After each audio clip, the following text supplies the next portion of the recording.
Hello மக்களே! Tuesday morning. இன்னைக்கு டிஃபனுக்கு பிரச்சனை இல்லன்னு ஜாலியா எந்திச்சு வந்து பார்த்தா மாவு ஃபுல்லா பொங்கி கிடந்தது. சரின்ட்டு தோசைலாம் சுட்டு சாப்பிட்டுட்டு, அத கிளீன் பண்ணிட்டு லஞ்ச் ஸ்டார்ட் பண்ணியாச்சு. இன்னைக்கு ரொம்ப சிம்பிளா ஒரு வெஜ் பிரியாணி தான் பண்ண போறேன். தேங்காய் எண்ணெய், கடலை எண்ணெய் 2ம் கலந்து ஊத்திக்குவேன். தேவையான ஸ்பைசஸ், அப்புறம் சின்ன வெங்காயம், பெரிய வெங்காயம் 2ம் போட்டு ஒரே ஒரு பச்சை மிளகாய் தான்.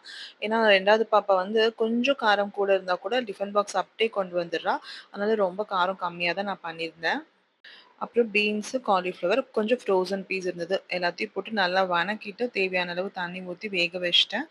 அதுக்கப்புறம் குழம்பு தூள், உப்பு போட்டுட்டு, சீரக சம்பா அரிசி 20 மினிட்ஸ் ஊற வச்சிருந்தேன். அதையும் உள்ள போட்டு மேலாப்புல கொஞ்சம் நெய்யும் ஊத்தி தம் போட்டாச்சு. அந்த கேப்ல பன்னீர் கொஞ்சம் இருந்தது. ஸோ, அதையும் வந்து ஒரு சாட்டே மாரி பண்ணிடலான்னு சொல்லிட்டு குட்டி, குட்டி பீஸஸா போட்டுக்கிட்டேன். ஏன்னா டியூஸ்டே அன்னைக்கு நாங்க நான்வெஜ் சாப்பிட மாட்டோம். ஸோ, புரோட்டீன்க்காக பன்னீர் தான் இன்னைக்கு.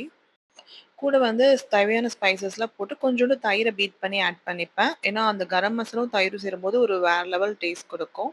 அப்படியே லஞ்ச் சூப்பரா ரெடி ஆயிருச்சு. நல்லா சுட சுட சாப்பிட்டுட்டு குட்டீஸ்க்கும் பேக் பண்ணி குடுத்தாச்சு. கன்டென்ட் பிடிச்சிருந்தா கண்டிப்பா சப்ஸ்கிரைப் பண்ணுங்க. Thank you.